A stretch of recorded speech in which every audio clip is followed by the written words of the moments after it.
Stephen, Leah Tarvin was hit here just a few minutes before 6 p.m. So just to give you an idea on how dark it was during that time, I'm going to have our photographer Daniel cut off the lights so you can see for yourself. Now, this is just one of a number of safety concerns students have here. When students used the crosswalk in front of Brewer Hall Thursday, they had Leah Tarvin in mind. It's devastating and it's scary, you know? Like, it's almost happened to me a good several times, and I heard about Leah, and that's so incredibly sad. Sierra Owen and others carefully cross Highway 21 to get to class. As you can see, there's a ton of people crossing right now and a ton of cars, and there's not like a stop sign or anything. Students say it's a challenge. Well, people don't really like to stop, and then the people crossing don't really like to stop and wait on the cars either. Oh my goodness, people drive crazy. They don't ever pay attention when you're crossing. Especially after dark. At this crosswalk specifically, which is where she got hit at, there's trees and whatnot, so like even the lights that are there, there's a shade. That light barely works right there. So it's really dangerous. You can barely see people. As for what happened Wednesday, it's still under investigation. Jacksonville Police Chief Marcus Wood wants to remind both pedestrians and drivers to stay alert. But as we know, no officer can be at one location 24/7. So as soon as he leaves that area, then people go back to their normal routine, and sometimes that's speeding, maybe it's reckless driving, or they're not being totally focused on driving. JSU Police Chief Michael Barton says it's not the first time someone has been hit around this area. He says improvements have been made, but there's room for more. I think, the maximum amount of safety measures that we can have in place that the Alabama Department of Transportation will provide are going to be beneficial. More lights, more signage can only help. Students say now is the time to make some changes. That's happened so many times and nothing's been done about it. It's another calm day on the Black Warrior River, but beneath the surface, there's a lot happening. Crews have been working to repair a leak underwater, which requires a directional bore machine. You can't see it, but since April, the pipe has been leaking up to 160 gallons of water every minute, leaving the Copeland Ferry Pumpkin Center Water Authority with a hefty bill. We buy from Cordova, which buys from Jasper, so we still have a bill coming in, and it has more than doubled the bill. So that's why we're trying to put a rush on it to get it done as quick as possible. Emergency funding was secured to pay for the repairs, but not the bill after the leak is fixed. So we'll have to figure out how to pay it for it, either through hopefully some grant money if any's available, or if not, through loans, low interest loans. Crews drilled 40 feet underwater and about 600 feet across it to make space for a new pipe so they can remove the old one. The river depth's probably 34 foot deep. We're about 40 foot, so we're below the river surface. And we've got it exposed on both sides and beginning to tie in to get us back in service. The process has actually gone faster than expected. Crews are expected to be finished repairing the leak by Friday. Reporting in Walker County, Ashley Gooden, ABC 3340 News. 1, 2, 3, 4. Counting, learning rhythm, and boosting confidence. Just a few benefits of intercession.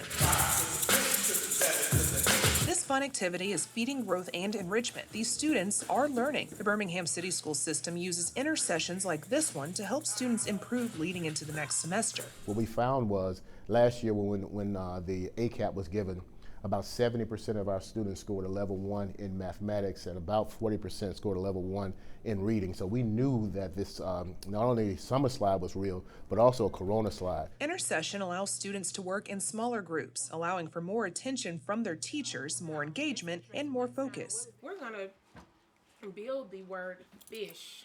Teachers are dedicating extra time to see students in the system succeed. We're struggling, but we are all working together to make it happen. Superintendent Dr. Mark Sullivan says intercession is just one way they'll be filling gaps. We're going to have over 100 college students who are acting as tutors who are going to be deployed to all of our schools.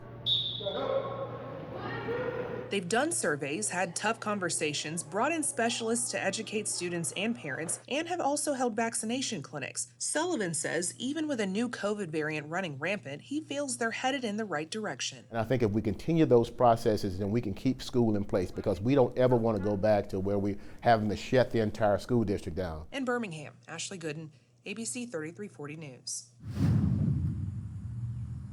Pam, what we see right here is common all across our area. You can see some down power lines and this tree down right over here. Now, this is in the Bluff Park neighborhood, which is commonly what we saw here today. And that's because we're up on a ridge, so the trees catch a lot of wind. But there are some things you can do to prevent a tree coming down during the next storm.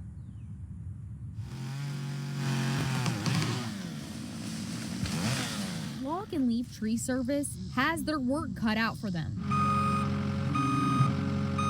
When you're dealing with 60-mile-an-hour gusts like we had yesterday, you know, you're going to have some type of damage between power lines and tops breaking out and trees falling on houses. Jefferson County Emergency Management Agency reporting the most calls for power outages and trees down that were blocking roadways. Most of the trees that have fallen are usually alive. The reason? The trees aren't pruned properly, making them too top heavy. If you keep them properly pruned, it allows the wind to blow more through the tree, making them a little bit more transparent and doesn't stress the root system too bad.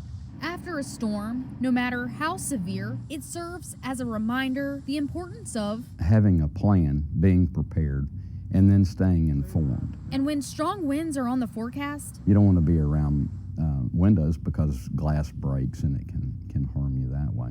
So an interior hallway is a good thing for that. It can also be a good thing to be on the lookout for root rot, which can be spotted by moss on the bottom of a tree. And a lot of times you'll have a tree that's completely green, doesn't look like there's anything wrong with it, but there's been so much moisture down into the ground, the roots have just started to rot away. So the next big storm that comes, it just comes on over.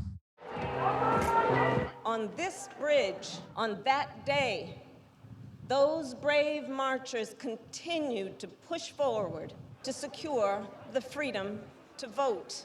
57 years ago, 600 people were attacked going across the Edmund Pettus Bridge in Selma. On the anniversary of this bloody Sunday, people got to do that same walk, but peacefully. We know that honoring the legacy of those who marched then demands that we continue to push Congress to pass federal voting rights legislation. Before Vice President Kamala Harris took to the podium, other members of President Joe Biden's administration spoke. Also, powerful messages delivered from civil rights activists like Reverend Jesse Jackson. From this place, we launched the biggest movement the world has ever known. And Reverend Al Sharpton. We did not come here to take selfies and go back and act like we're activists. Now, as you can see, hundreds of people were in attendance, and just take a listen. You can hear the crowd chanting, "Let us march." From California to Detroit, Michigan. Not just politicians, but people from all walks of life marched across the bridge. And every year I come to commemorate the people who paved the way for me to have voting rights that I have right now.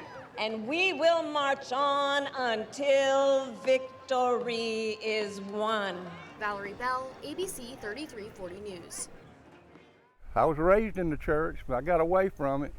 But I done a lot of praying last night and this morning. It was a close call for Dennis Hudgens. A large pine tree snapped in last night's storm, landing feet from his front door. It sounded like everything in the world was breaking. It's scary, scary thing. His home had no damage. His neighbors in the Oak Village area not as lucky. A lot of them's lost everything. It won't be, it'll take them years to get it back where it was at. Hell County EMA reports 10 homes were destroyed. At least 20 others had damage. Today, crews filed in to restore the power and neighbors helped neighbors. If you look around, folks got power saws. They've been cutting wood for folks, getting trees off of houses, people on the roof helping each other. So they're a close-knit bunch, and when you have trouble, that's when they really buckle down and really help each other. In Greene County, some Utah residents at the Sagewood apartment complex are displaced tonight. 16 units were impacted when the roof of Building 3 was taken completely off by 110-mile-per-hour winds. We're working on a shelter for those people. We're gonna need food. We're gonna need, clothing. Utah police will remain at the apartment complex. A lot of people got property that probably not damaged anything, and you got people that at tragic time would like to take advantage of people like that. So we're gonna make sure that's not gonna happen. In West Alabama, Aaron Wise, ABC 3340 News.